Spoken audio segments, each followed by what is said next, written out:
Assalamualaikum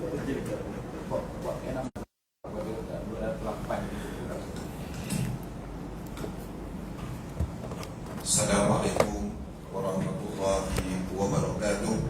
Para jemaah sekalian yang dirahmati Allah Subhanahu wa taala. Ini ada satu pengumuman. Ibu kepada Sultan Haji Rahman Tadika ya, yang Tadika Negara itu meninggal malam tadi ya, 9.20 tadi, insyaAllah. Lepas apa ni mana jenazah dan pukul berapa lebih kurang? Kita kalau ada kelapangan bolehlah pukul ni solat jenazah. Lebih kurang gitulah ya, dalam pukul 8 atau 7.30 pukul 8 insyaAllah. Itu sajalah. Assalamualaikum warahmatullahi wabarakatuh.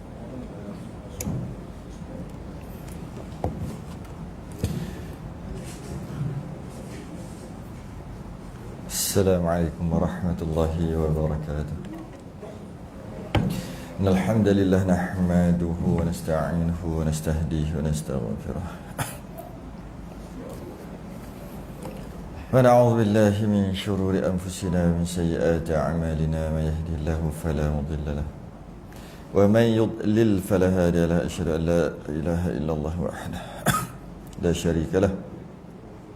Asyhadu anna sayyidina Muhammadan 'abduhu wa rasuluhu. Allahumma shalli wa sallim wa barik ala sayyidina Muhammadin al-fatih lima ughliqa wal khatim lima sabaqa nasiril haqqi bil haqq wal hadi ila siratikal mustaqim. Sallallahu alaihi wa ala alihi wa ashabihi haqqa qadrihi wa miqdarihi al-'azim. Allahumma nawwir bil kitabi basari wa atliq bi lisani shrah bi sadri yasta'mil bihi jasadi bi hawlik wa quwwatika fa innahu la hawla wa la quwwata illa bik. Subhanaka la ilma lana illa ma 'allamtana innaka antal alimul hakim wa la hawla wa la quwwata illa billahil aliyyil azim. Amma ba'du. Alhamdulillah, kita rafa'kan kesyukuran Allah bagi kita kelapangan, Allah bagi kita sihat tubuh badan, dapat kita sambung bacaan kitab Al-Jawhar Al-Mawhub waktu subuh sebulan sekali, yang kita akan bacakan baru sekali rasanya kan. Ya, baru sekali. Kitab ni kitab Jawhar Al-Mawhub wa Munabbihatil Qulub, ceritakan tentang fadilat dan selit dengan hukum, sedikit hukum hakam. Jadi dia tak berat sangat lah, dan dia tak ringan sangat juga. Yang mana kita bahas kelebihan salam dulu ni. Alhamdulillah, Allah mudahkan kita duduk dalam majlis ilmu. Mudah-mudahan kita dapat mengingatkan, fadzakir in nafa'atiz dzikra. Berilah peringatan, mudah-mudahan peringatan itu berguna. Dan antara peringatan adalah kematian. Kematian itu satu peringatan tu bagi kita. Kadang-kadang kita tak sedar kematian tu. Orang lain aja meninggal. Kita kadang-kadang mati orang lain. Macam kita tak mati, tapi rasanya gitulah. Tapi kita tahu semua orang akan mati, cuma biasanya jadi kat orang lain. Bimbang takut je kat kita pula tu. Sebab tu kena ada peringatan. Dan banyaklah peringatan. Antara peringatannya kematian itu sendiri lah peringatan. Bimbang juga, takut ini adalah kali terakhir kuliah kita duduk. Sebab saya pernah jadi sekali dekat Batu Hitam sana. Dia duduk kat depan ni, ada tiang duduk situ. Memang dia tempat dia situ. Habis kuliah maghrib, dia rumah dia kat situ, dia siap minum, duduk sebelah makan, cakap lebih kurang, balik-balik kan meninggal. Itu kuliah terakhir dia, sembahyang terakhir dia, iaitu sembahyang Isyak sama-sama, dan kuliah terakhir dia yang dia dengar. Lepas tu tak ada lah sekarang. Yelah, meninggal lah. Peringatan tu, peringatan. Ada ruang nanti boleh solat jenazah. Satu qiraat lah, besar.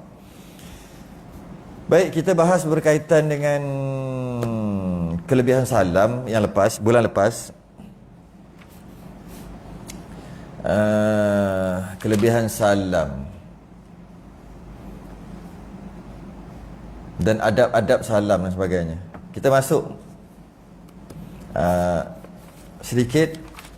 Dia muka surat sebenarnya kalau nak kira muka 98. Saya nak baca undur sikit, nak undur sikit.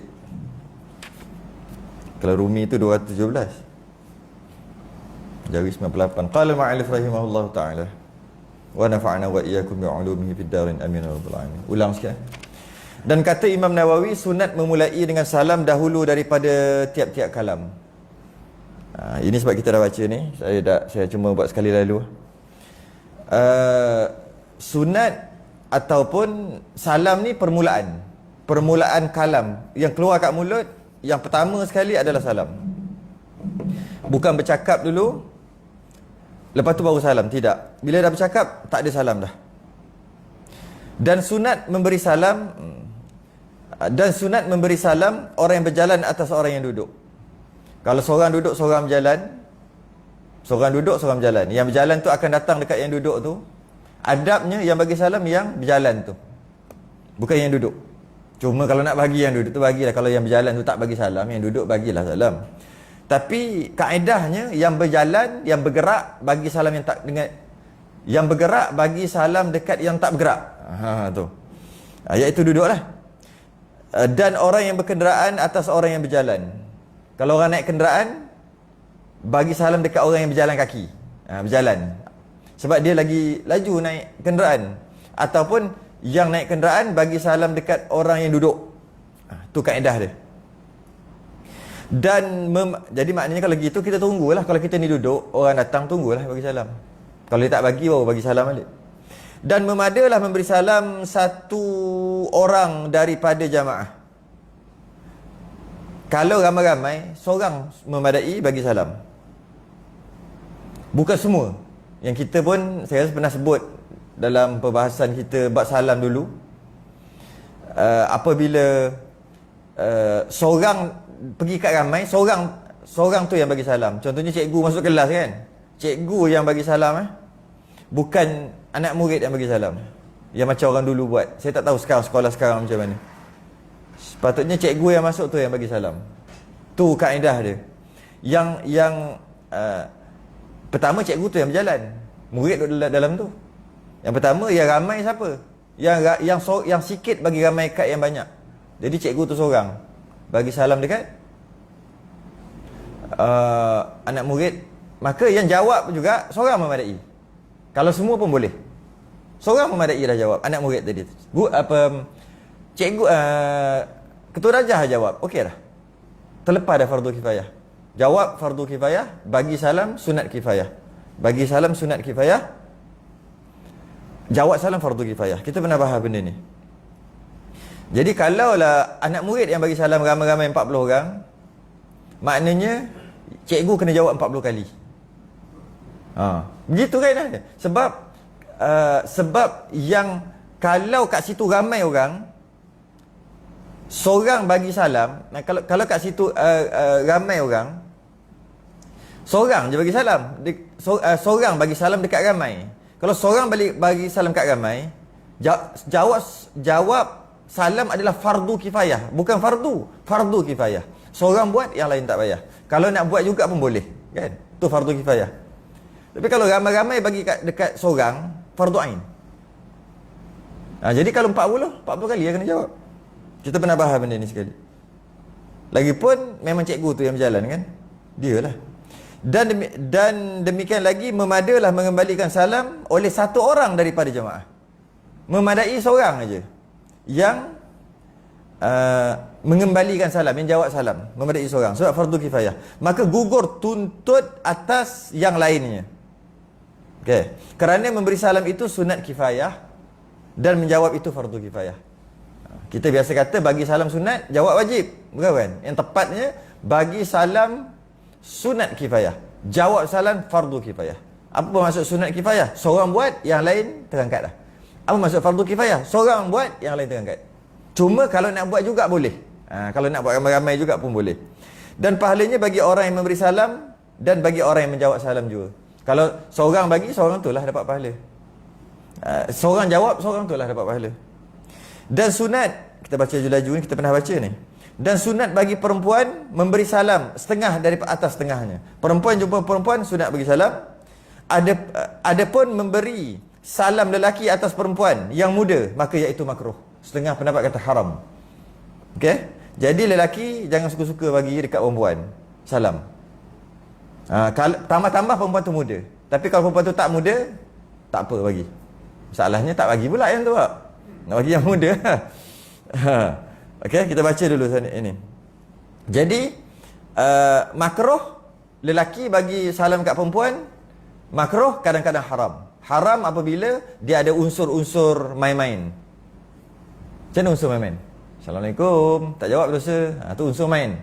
Maka bagi tu dah haram dah. Jawab juga tak wajib.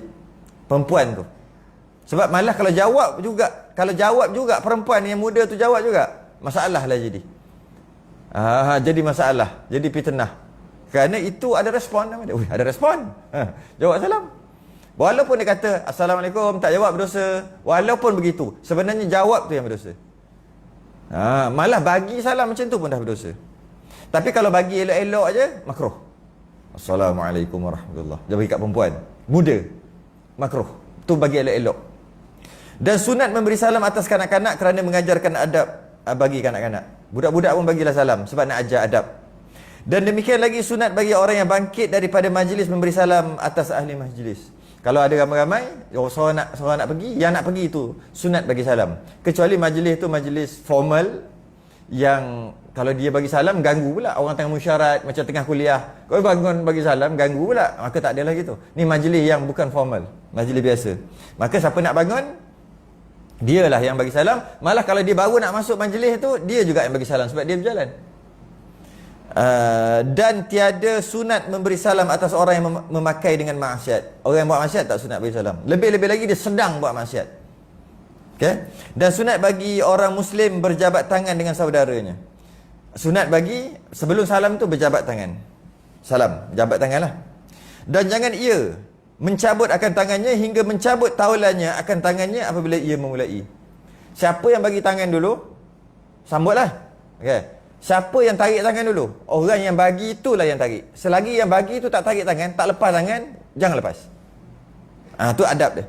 Ini yang dia ulur tangan, kita sambut tangan. Sambut-sambut terus lepas. Rasa macam apa? Rasa semacam apa sah tak nak salam dengan aku macam tu. Jadi biar yang ulur tangan tu lepas. Lepas dulu. Lepas dia lepas, baru yang menyambut tangan tadi lepas. Tu adab dia. Dan sunat bahawa berpeluk-peluk keduanya. Dan sunat berpeluk. Jika jarang jumpa ni baru semalam jumpa, hari ni tak elok peluk . Istilah dia panggil mu'annaqah. Mu'annaqah. Unuq mu'annaqah, iaitu unuq apa? Unuq leher gini 3 kali. Okey? Dan mana ni? Dan harus mengucup salah seorang akan kepala taulannya. Ini pun sama, kalau lama tak jumpa kawan dia, sunat cium dahi. Dan akan tangannya atas wajah tabarruk ataupun cium tangan. Ini bergantung siapa tua siapa muda lah. Biasa adat kita buat gitu kan. Okey juga. Dan adapun mengucup mulut dengan mulut, maka iaitu makruh. Malah boleh jadi haram lah. Okey, itu yang lepas. Masuk kita yang ni. Qala ma'alif rahimahullah ta'ala. Wa qala sallallahu alaihi wasallam, man bada'a bil kalami qabla as-salami fala tujibuhu. Dan sabda Nabi SAW, barang siapa memulai dengan berkata-kata dahulu daripada salam, maka jangan kamu jawab salam dia. Dia macam doa intitah juga, dia punya kaedah. Bila dah baca bismillah ke, baca auzubillah ke, terlupa nak baca doa intitah, maka tak ada dah doa intitah. Doa intitah baca awal-awal.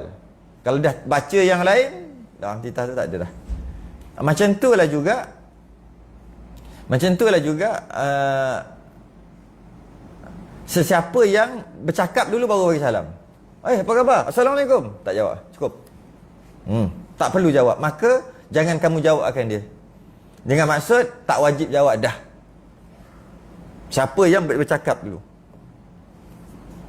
Ada satu jenis cara bercakap, cara bukan bercakap, cara nak mulakan ucapan, saya tak sempat nak cari ucapan tu. Dia cakap dulu. Cakap dalam, ada juga rasanya 15-30 saat. Barulah sekali Assalamualaikum warahmatullahi wabarakatuh. Pasal tak sampai pernah jumpa. Saya ingat dia kata yang berbahagia. Lepas tu Assalamualaikum ataupun dengan lafaz ke macam itulah, lebih kurang. Saya tak ingat dah. Tapi pernah lah 3-4 kali saya dengar. Tak jawab, tak wajib jawab salam macam tu. Tapi nampak dengar tu macam agak hebat jugalah. Macam apa benda ni cakap. Last sekali lepas dia cakap dalam 15 saat lebih kurang macam tu, 20 saat, 30 saat, dia pun Assalamualaikum. Maksudnya yang aku cakap tadi, aku nak bagi salam. Itu kaedah yang tak betul. Dengan maksud tak wajib jawab, tapi tak adalah sampai tahap berdosa. Nabi kata jangan jawab. Siapa yang bercakap dulu baru bagi salam. Maka hadis ini menyanggah-nyanggah atas memberi salam. Maka hadis ini menyanggah-nyanggah atas memberi salam. Hadis ini maksud dia kata yang berkaitan dengan bagi salam dan jawab salam, kaedah atau hukumnya, dan menakuti daripada meninggalkan dia, dan nak tekankan, nak bagi tahu jangan tinggalkan salam, jangan tinggalkan memberi salam. Dalam sebelum ni muka surat sebelum ni dia ada bincang tentang kemuliaan seseorang lelaki itu adalah dia memberi salam dekat orang yang kenal dan orang yang tak kenal. Tapi apa yang berlaku sekarang, hanya bagi salam dekat orang yang kenal. Orang yang tak kenal kita tak bagi salam. Sedangkan satu kemuliaan memberi salam pada orang yang kenal dan orang tak kenal. Walaupun dia tak jawab, walaupun berkemungkinan dia tak jawab, kerana dia akan bahas akan datang nanti, kerana kalau dia tak jawab pun okey, kerana ada yang lebih baik daripada dia jawab, iaitu malaikat. Jadi bagi je salam, sama ada kenal ataupun tak kenal. Lelaki ya, bukan dengan perempuan, dengan lelaki. Wa qala sallallahu alaihi wasallam man bada'a bis salami fa huwa aula billahi wa rasulih. Dan sabda Nabi, barang siapa memulai dengan memberi salam, yakni atas orang yang ia berjumpa akan dia, atau orang yang ia datang atasnya. Tak kisahlah dia jenis duduk diam, orang datang kat dia ataupun dia pergi kat orang, maka iaitu yang terlebih aula dengan Allah dan Rasulnya. Apa maksudnya? Kata Azizi, ihtimal, bahawasanya dikendaki dengan dia aula, dimaksudkan, berkemungkinan, ditanggungkan bahawa, apa maksud lebih utama dengan Allah dan Rasul?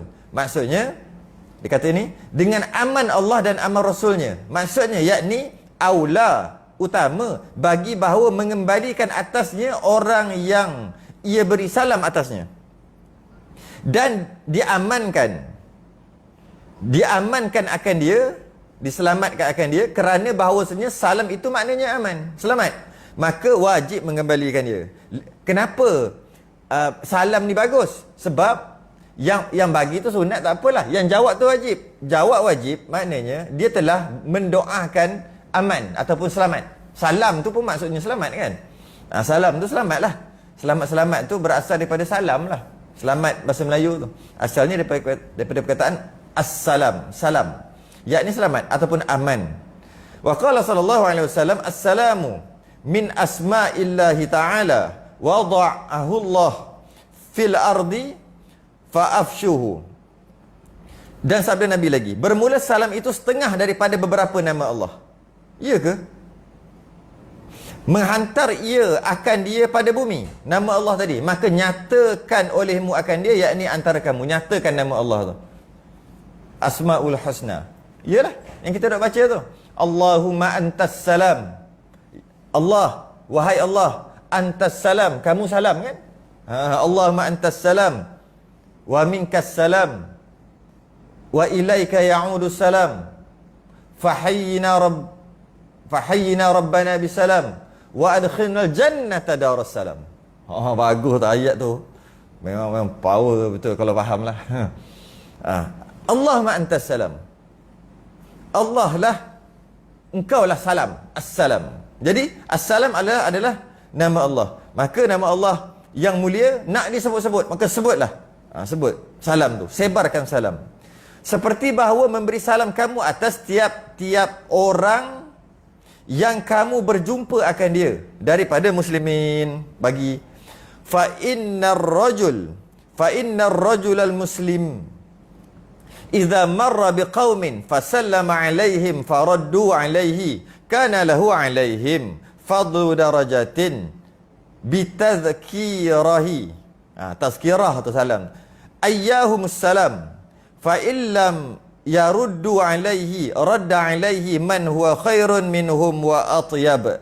Bahawasanya lelaki yang muslim apabila lalu ia dengan kaum, lalu dia dekat dengan satu ramai orang lah, satu kaum, maka memberi salam ia atas mereka, dia bagi salam, maka mengembali mereka itu atasnya, mereka jawab salam, adalah baginya atas mereka itu kaliannya satu darjat.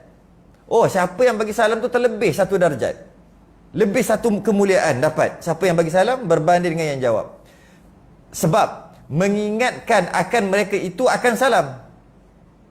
Iyalah, ingatkan tentang salam. Assalamualaikum. Dia teringatlah, salam. Salam tu Allah, nama Allah. Jadi dia pun jawab salam.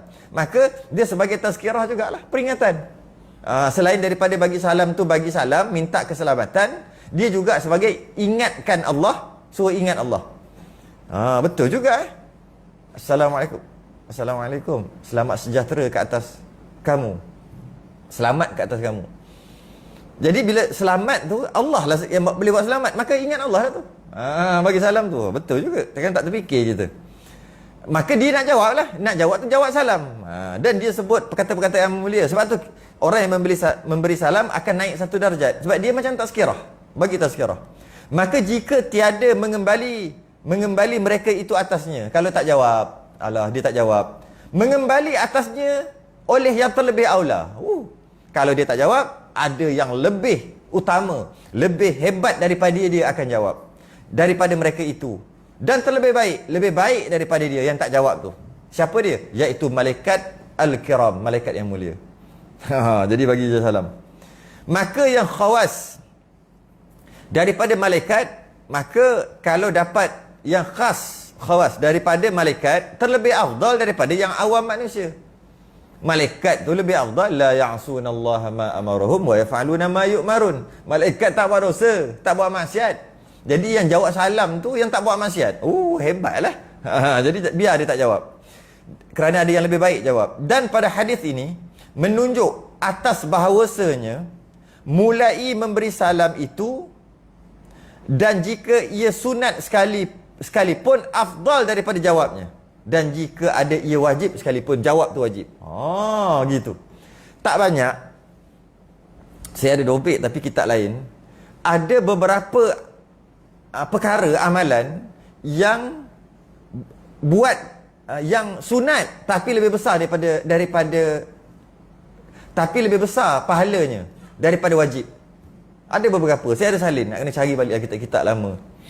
Saya ada salin. Ada beberapa perkara dia sunat tapi dia lebih besar pahala daripada wajib. Yang saya ingat ni lah, bagi hutang. Bagi hutang tak wajib. Sunat kan? Ke wajib? Kalau wajib dosa tak bagi hutang. Bayar wajib. Mestilah aku dah pinjam bayar. Bagi tu sunat. Bagi tu lebih besar daripada bayar.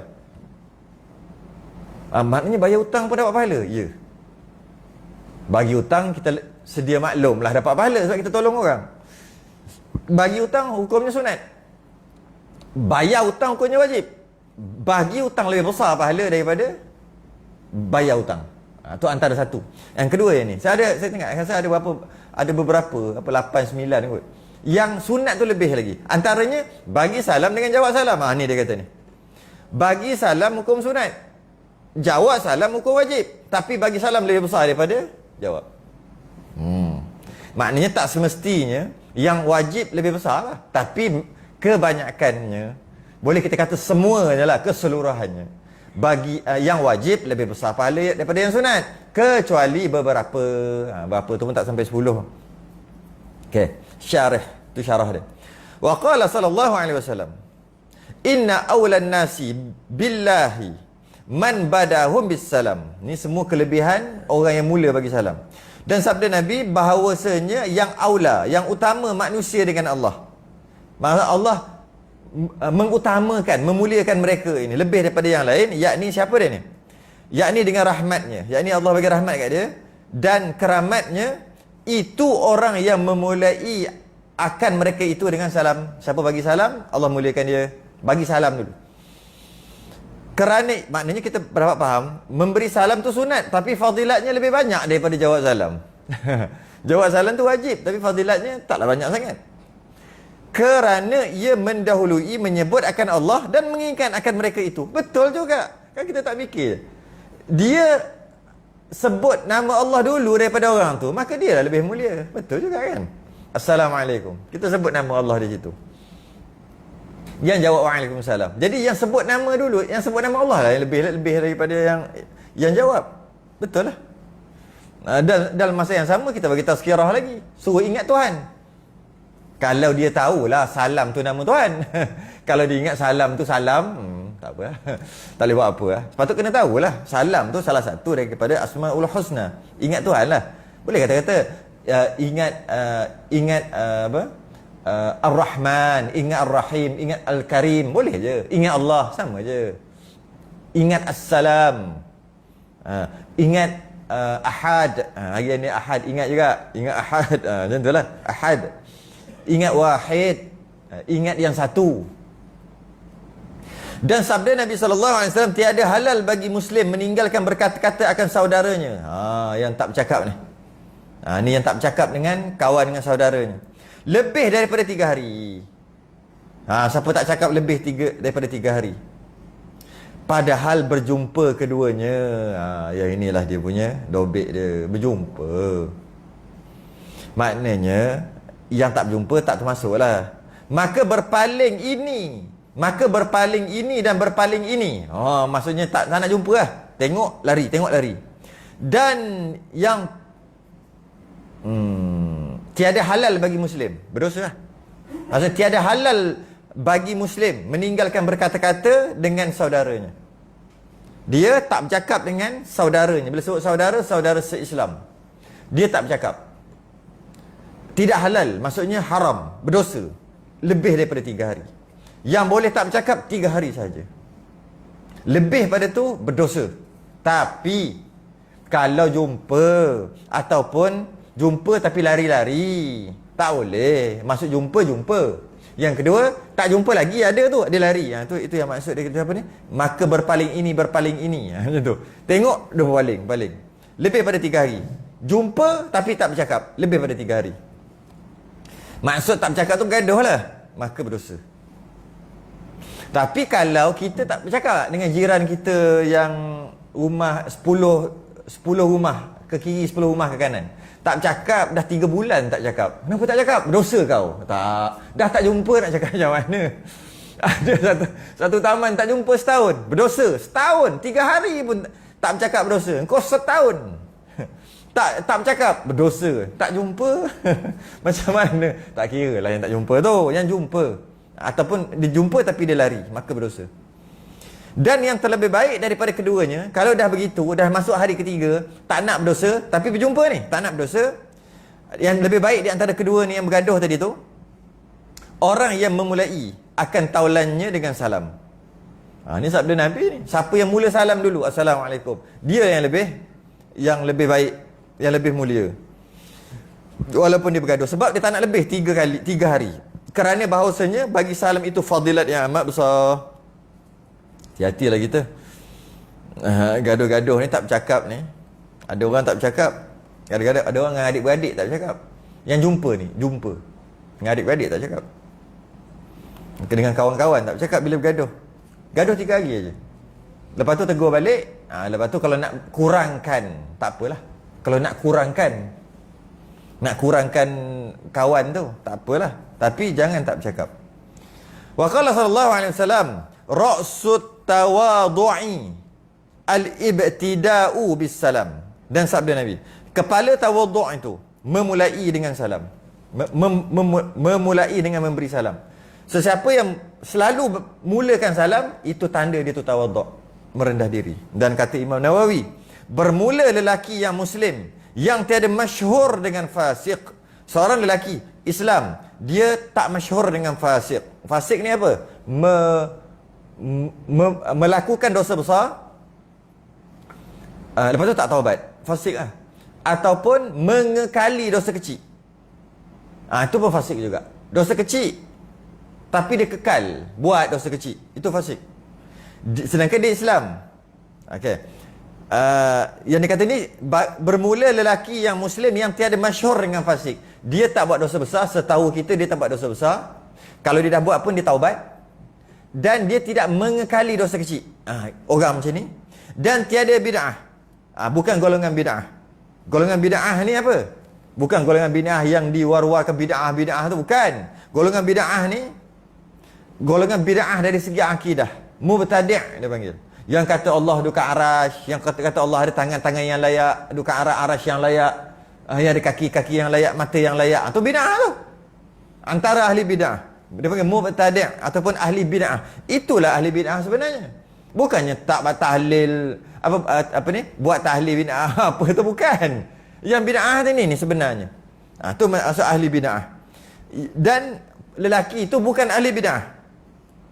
Memberi salam ia dan diberi salam atasnya, maka sunat memberi salam ia dan wajib atasnya mengembalikan salam. Jika kita melihat dia bukan orang fasik, iaitu melakukan dosa besar, dia tidak melakukan dosa besar dan dia tidak mengekali dosa kecil, maka sunat baginya memberi dan menjawab salam. Macam tu juga, kita tak tahu dia tu ahli bid'ah ataupun tidak. Maknanya kita kena kata dia bukan ahli bid'ah, maka sunat bagi dia salam. Kalau dia bagi salam, sunat jawab. Tapi kalau ni, dan ada pun orang yang bid'ah dan orang yang mengerjakan dosa besar dan tiada ia taubat daripadanya, dobek lagi, atau melakukan dosa kecil berterusan, apa dia? Pakai rantai, bengal, laki. Tu lah. Berterusan pakai rantai. Pakai rantai dosa besar, dosa kecil? Laki. Dosa kecil. Tapi dosa lah. Tapi berterusan pakai, maka jadi fasik tau. Kita apa dosa kecil je pun. Tak. Berterusan melakukan dosa kecil, fasik. Bila fasik, automatik tak boleh jadi wali, tak boleh jadi saksi nikah. Wali nikah, tak boleh. Anak nikah ni, macam mana? Kena taubat dulu. Kena taubat. Tak boleh jadi, tak sah jadi wali. Dan makruh jadi imam, contoh. Dan bagi salam, maka sayugia jangan diberi salam. Dia tak dapat keistimewaan salam. Sama ada jangan beri salam dan jangan jawab salam. Jangan tu bukan kalau jawab berdosa, tak. Jawablah. Cuma kalau tak jawab pun okey. Kenapa? Ahli bid'ah. Kenapa? Orang yang mengekali dosa besar. Minum arak, berzina, berjudi. Itu dosa besar. Buat dosa besar dan tak bertaubat. Tapi kalau dah bertaubat, kita tak boleh ambil dah. Kita kena maafkan dia jugalah. Ataupun buat dosa kecil. Buat dosa kecil aja yang kita tahu dosa tu dosa kecil. Maka orang macam ni jangan diberi salam atas mereka itu dan jangan dikembalikan atas dia akan salam. Allah. Yalah, dia macam boikot lah, lebih kurang. Macam boikot. Dan tak salah. Patutnya kan berdosa, tak jawab salam kan wajib kan? Tak salah. Bagi salam, tak bagi salam pun tak apa. Macam boikot lah, macam boikot. Demikianlah menyebutkan dia Bukhari dan lainnya daripada ulama. Imam Bukhari sebut, ada cari sendiri dia kata. Okey. Sambung lagi. Dan kata Sayyidi Asy-Syaikh Abdul Qadir. Bila sebut Abdul Qadir dalam kitab ni, Abdul Qadir Jilani, ketua para wali. Dan jangan tinggal berkata oleh Muslim akan saudaranya lebih daripada 3 hari. Oh, ni cerita 3 hari balik. Jangan tinggal berkata, maksud jangan tak bercakap lebih pada 3 hari bila bergaduh tu. Melainkan bahawa ada ia daripada ahli bid'ah. Sama juga. Geng-geng ahli bid'ah ni tak apa, tak bercakap pun. Oh, gitu ahli bid'ah, sesat, ahli sesat, geng sesat ni, geng sembahyang niat, geng sesat ni. Dan ma'asi, geng buat maksiat. Memang maksiat secara terbuka. Kalau dia sorok-sorok kita tak tahu, dia secara terbuka buat maksiat. Apa berjalan dengan awek, buat maksiat tu. Tak boleh tangkap, boleh report polis. Sebab dia berjalan berdua-duaan dekat taman bunga. Mana boleh buat report polis? Boleh. Makan dekat kedai berdua-duaan. Mana boleh? Mana boleh buat report? Boleh maksudnya. Tak salah lah segi undang-undang dunia. Tapi dia buat maksiat ni. Orang macam ni tak bercakap dengan dia pun tak apa. Suai. Yelah, tapi kalau nak menasihati okey. Nak menasihati okey. Cuma nak cakap apa? Malah orang macam ni tak bercakap pun tak apa. Maka sunat tinggal berkata-kata dengan mereka, itulah sunat. Maknanya sunat tak bercakap. Kenapa kau tak cakap dengan dia? Dia tu ahli bid'ah. Dia tu buat maksiat. Dia tu buat dosa besar tak bertaubat. Dia tu mengekali dosa kecil. Atau mudah-mudah dia pakai rantai. Mudah kata gitu. Dia duduk berjalan dengan perempuan aja. Duduk tackle perempuan. Dia apa lagi? Dia buat dosa kecil. Dia banyak buat dosa kecil. Kalau mengumpat tu dosa besar, lagilah. Sunat tak bercakap dengan dia. Yakni jika tiada ada maslahah pada berkata-kata dengan mereka itu, kalau tak ada cerita, kalau tak ada apa, kalau kata kita nak kata dia, suruh duduk tepi sikit, kata-kata dia, kalau kita nak berjual beli dengan dia, kenalah bercakap. Ni kalau tak ada masalah, tak ada sebab, tak payah cakap. Sedangkan kalau kita jumpa para sahabat yang tak ada sebab pun nak cakap, carilah sebab cakap, carilah topik, sebab nak bercakap. Tapi bagi orang yang macam tu, orang yang macam tadi tu, ahli bid'ah, ahli maksiat, tak payah cari topik, tak bercakap terus. Malah sunat begitu. Malah sunat begitu. Berkata-kata dengan mereka itu dengan memberi salam. Itu lepaslah daripada dosa tinggal berkata-kata bagi saudaranya yang Muslim. Maknanya sepatutnya 3 hari tak bercakap tu kan berdosa. Tapi dia tak berdosa walaupun tak bercakap lebih pada 3 hari. Intaha. Intaha ni, apa dia intaha? Intaha ni dia panggil, para ulama dia amanah dalam menakalkan pandangan orang ataupun pandangan orang lain. Dia amanah. Contohnya, kalau dia ambil daripada mana-mana kata ulama, perkataan ulama, dia dengar, bila dia bercakap dekat orang lain ataupun dia tulis kitab, tapi dia ambil daripada ulama tu, dia ambil daripada orang lain apa yang dia tulis tu, dia akan tulis intaha, dengan maksud ini bukan perkataan aku, cukup dah, habis dah, lepas ni baru perkataan aku. Ini bukan, ini perkataan orang. Bahasa kita panggil sekarang ni, kredit tu dia bagi. Dia bukan copy paste. Dia share. Orang Facebook tahu lah. Dia bukan copy paste. Dia tengok, wah bagus kata-kata ni, kata-kata hikmah ni bagus. Boleh beberapa cara. Dia boleh copy paste dekat Facebook dia, dia post. Jadi orang yang baca, orang kata tu dia yang tulis. Tu dia panggil copy paste. Kalau share, dia akan ada kredit untuk orang yang tulis tu. Dia akan ada nama orang ni yang tulis, tapi kawan ni yang share. Tu kredit dia. Jadi intaha ni bukan copy paste, share. Dia amanah. Kadang-kadang kita tak amanah. Kita ambil perkataan orang, malah kalau kita ambil perkataan ulama sekalipun, kita buat macam perkataan tu kita punya. Jadi orang anggap kita hebat. Padahal itu orang punya. Kalau ada pendapat-pendapat dalam mazhab, pendapat saya, padahal dia baca kitab mazhab Maliki, mazhab Syafi'i semua orang tahu. Mazhab Syafi'i semua orang tahu bahawasanya, contohlah kan, nak tayamum tepuk dengan sa'i dan tayyibah, iaitu debu. Dia tepuk debu, tak ada debu tak sah tayamum. Tapi nak pergi ke angkasawan, nak jadi ISS yang duduk lama tu, ataupun nak pergi bulan ke gimana, nak cari debu kat mana? Puas cari debu nak tepuk. Sebab nak sembahyang kena sembahyang. Nak ambil wuduk dengan air lagi lah, bulat-bulat air tu. Terbang. Kan tak ada graviti. Nak ambil macam mana? Okey, bersidang ke apa kan? Kisah benar ni, kisah benar. Okey, macam mana kita angkasawan negara nak pergi ni? Pakar-pakar bagi lah pendapat. Macam mana nak semayang ni? Kiblat macam mana? Kalau dia kat atas, Kaabah kat sini. Kaabah ni. Dia kat atas lah kan? Adakah nak semayang kena semayang menegap macam tu? Oh, nak ambil air semayang macam mana? Oh, tak apa, tak ambil semayang, boleh tayamum. Tayamum macam mana? Pada pendapat saya, tepuk aja dekat mana-mana. Dekat cermin, janji rata. Jadi satu kawasan yang keras, tepuk je di situ, sapu muka dan sapu tangan. Itu mazhab Maliki. Apa buat macam dia punya, pendapat saya apa? Oh, ni. Geng-geng yang ambil orang lain tapi kredit tak bagi. Dia panggil apa? Salah juga tu kalau ambil orang punya yang hak cipta terpelihara ni buat jadi dia panggil hak cipta terpelihara, dia panggil jenayah. Jadi jenayah ada nama dia apa? Hak apa dia? Iyalah cetak rompak lah, tapi dia ada nama tu. Apa? Allah, saya lupa lah. Ada istilah dia panggil.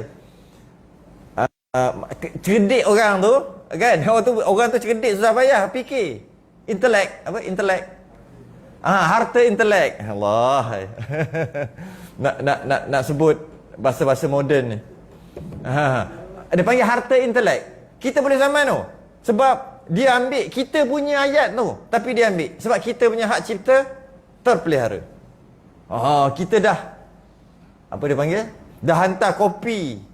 Apa? Ambil ISBN tu lah. Dah hantar kopi dah. Dan kita kata ini cipta terpelihara. Tidak boleh tidak boleh dicetak, tidak boleh dalam macam mana? Dalam pelbagai tak boleh tukar, tak boleh photostat, tak boleh apa semua kan. Hak cipta terpelihara dia panggil harta intelek.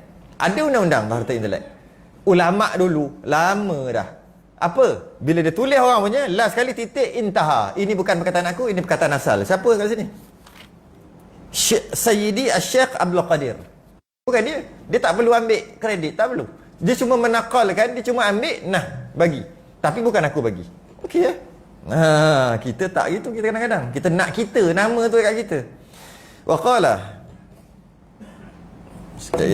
Wa qala sallallahu alaihi wasallam idzal taqal jaishani kana aqrabuhuma ila Allah Ta'ala man bada'a bis salam. Dan sabda Nabi, apabila bertemu dua tentera bermula yang terlebih hampir daripada keduanya kepada Allah, orang yang memulai dengan salam. Jumpa dua tentera, sesiapa yang lebih apabila dia sempat bagi salam dulu, maka dialah yang terlebih hampir kepada Allah. Gitu kan. Gitu dia punya tu. Dan pada satu riwayat, apabila berjumpa dua orang Muslim, maka berjabat tangan keduanya. Jabat tangan. Dan memuji keduanya akan Allah. Dan meminta ampun keduanya. Niscaya diampunkan bagi keduanya. Itulah. Salam, jumpa, bagi salam, bagi salam dan salam. Bagi salam dan salam, berjabat, bergugur dosa kecil. Dia ampunkan kedua, bergugur dosa, selagi tak lepas tangan. Jadi salam jangan lepas lama. Apa dia? Pegang lama sikit lah, pegang lama. Ya. Macam tadi lah. Siapa yang ulur dulu, tangan, sambut kan? Yang sambut tadi, jangan lepas tangan, selagi yang ulur tu, tak lepas. Tu kaedah. Jadi kalau yang ulur tu tak lepas, jangan lepas. Biar. Biar. Ada saya tengok lama juga ada pegang. Biasa orang tua. Saya ingat orang tua sungguh lah. Macam umur 90 macam tu. Bila salam dia pegang tangan kita salam je ni, dia pegang lagi kat sini. Jangan bagi lepas. Sebab dia tahu muda-muda ni cepat sangat nak lepas. Dia pegang. Lepas tu dia pegang. Bila balik dia tak lepas. Lama-lama slow kita lepas. Rasanya ada 10 saat lebih rasa. 10 saat ada juga tu. Lama tu 10 saat. Kita Assalamualaikum. 2 saat aja paling lama tak? 2-3 saat aja. Biasa 1 saat macam tu lepas cepat. Covid. Bahaya Covid. Ambil. Lepas. Apa tak apalah, lama pun. Pegang lah. Kalau nak pegang, dosa kecil. Dosa kecil, berguguran. Dan haram memberi salam atas, ya ni yang tadi ni. Dan haram memberi salam atas yang muda belia, yang elok rupanya. Haram bagi salam yang berumur tua dengan yang muda, bukan, yang berumur bagi salam yang muda belia, yang mana muda belia tu elok rupanya. Hukumnya haram. Tengok muka surat 220. Tengok. Haram tu, haram. Yang berlainan jantina lah ni. Dan makruh berjabat tangan dengan orang yang umpama baros. Dulu kita tak tahu baros tu apa. Sekarang tahu kot. Yang baca dalam doa lah tu. Wa min sayyil asqaf kan? Kan baros. Apa benda baros ni? Sopak. Baros. Lepas tu juzam. Pun kita dulu tak tahu juzam tu apa benda. Sekarang dah tahu dah, duk baca selalu masa zaman Covid kan. Wal juzam. Jadi baras sopak, juzam tu kusta. Dan daripada riwayat Hakim, Tirmizi, daripada Ibnu Umar, apabila bertemu dua muslim, maka memberi salam salah seorang atas tawalannya, niscaya adalah yang terlebih kasih daripada keduanya kepada Allah Ta'ala itu, terlebih elok kesukaannya dan manis mukanya daripada tawalannya. Bila dua orang jumpa, bagi salam, yang mana yang lebih baik? Yang lebih baik banyak tanda yang bagi salam dahulu. Antaranya yang lebih baik antara keduanya, terlebih elok kesukaannya. Maksud jumpa bagi salam tu suka, bukan Assalamualaikum, Assalamualaikum, bukan gitu. Suka muka dan manis mukanya. Senyum. Okey? Daripada tawalannya. Jadi bila dua orang ni bagi salam dan berjabat salam ni, semua berjabat tangan ni, yang mana dua-dua lah baik. Sebab dia ni bagi, dia ni jawab salam. Siapa yang lebih baik? Yang lebih baik adalah yang bermanis muka. Jadi manislah muka. Maka apabila berjabat tangan keduanya, diturun Allah Ta'ala atas keduanya 100 rahmat. Diberi bagi orang yang memulai 90 rahmat, dan diberi bagi orang yang ia berjabat akan dia 10 rahmat. Jadi kalau Allah turunkan 100 rahmat ketika salam tu, 90 orang yang mula dapat 90 rahmat, 10 rahmat orang yang jawab. Dan sunat memberi salam dahulu daripada berjabat. Sunat bagi salam dahulu daripada berjabat. Maksudnya bukan jabat tangan dulu baru bagi salam. Boleh juga, tapi yang sunatnya bagi salam Assalamualaikum baru berjabat tangan habis sampai. Banyak agak kita baca. Memberi salam bila memasuki sesuatu majlis atau rumahnya. Masuk rumah bagi salam dari cara, kalau ada orang bunyinya lain salamnya. Kalau tak ada orang, salamnya lain. Kalau ada orang dalam rumah, salamnya lain. Akan datang bulan depan lah, sebulan sekali kan. Tangguh dulu. Sudah dengan tasbih kafarah dan suratul subhanakallahumma hamdik asyhadu an la ilaha illa anta